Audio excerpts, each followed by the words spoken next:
An evolving and emerging Indian American community committed to preserving the vast customs of a vibrant cultural heritage.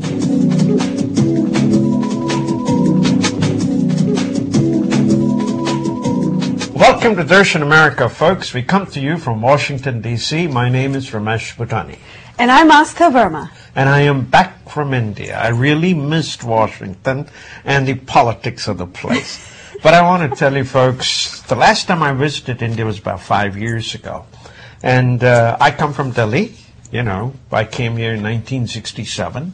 The population in Delhi at that time was 500,000, which is about 500,000. But today, the population in Delhi is 17 million people. That's unbelievable. Just like in China, you know, the villagers come in and come to the urban areas.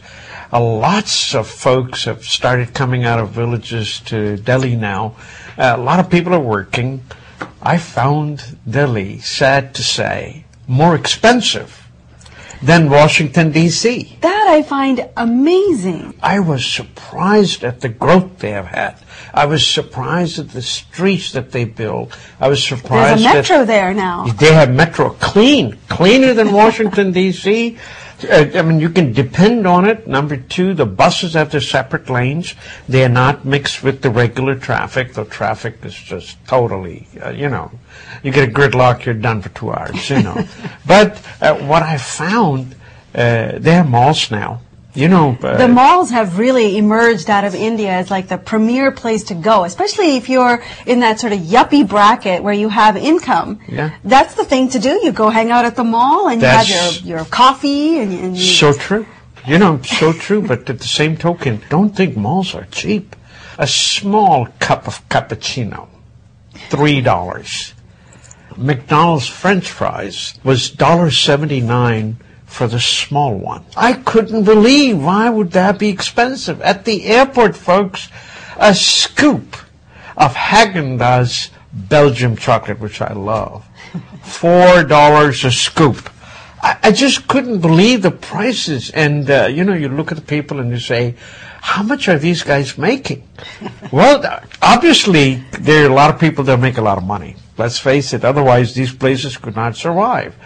At the same token, the television, you know, they have a planner by the name of Montak Singh Ahluwalia.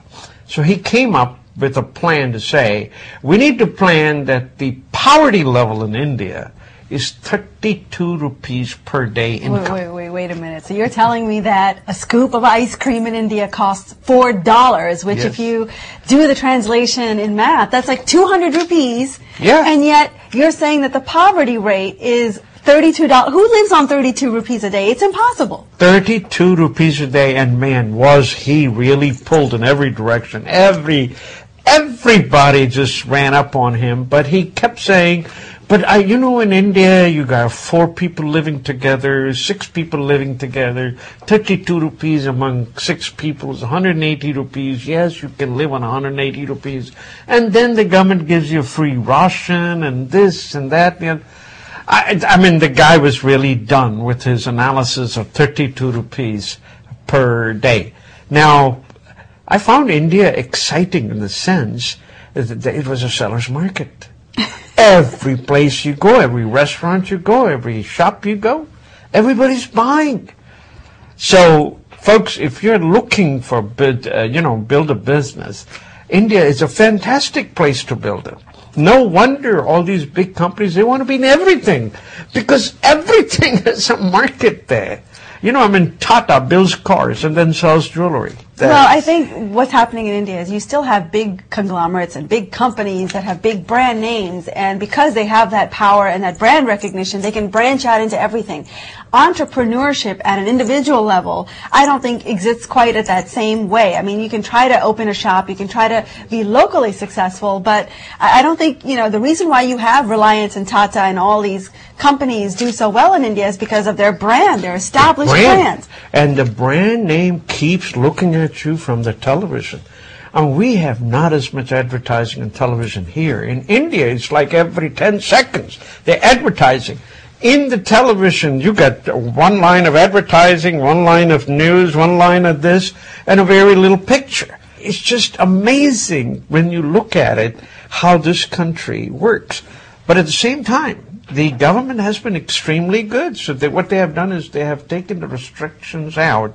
You can import anything. They import Rockies. That's amazing to me because Rocky, folks, for those of you From who are China. familiar, Rakhi is a very special symbol of a bond between a brother and sister because traditionally, when a girl got married and left the home, the only person who still had rights to bring her back for a visit, for example, was her brother, not her family. And so that bond between brother and sister is a very important one, and it's marked every year by a holiday called Rakhi, in which the girl ties this Rakhi, which is basically a very fancy arm charm, if you will, on her brother. And it's a very special, meaningful thing. I would never in a million years think that it would come from China. Oh my God, China ships almost everything to India. And I haven't understood it in a country where the unemployment is not exactly very low.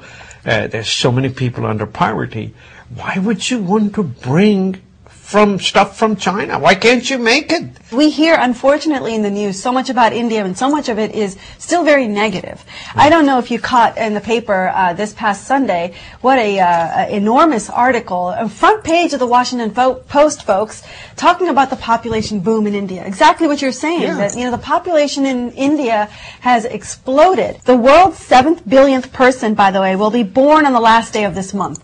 And it'll be in India. It'll be in India. And, even single states in India are adding people by the millions. Yes. Uttar Pradesh, UP, which is already a very populous state in India, will add 33 million people to the global population this decade. They've already added 33 million, and they're going to add even more in the coming decades. Yes. It's incredible. If you read this article, folks, it's amazing what the population growth in India has become and how much it's going to continue to grow, because you still have a very young population in India who's going to get married, who's going to have children, and you still haven't seen that full conversion, as you said, from the rural parts of India into the cities. So that will continue. 50% of the Indians are below the age of 25.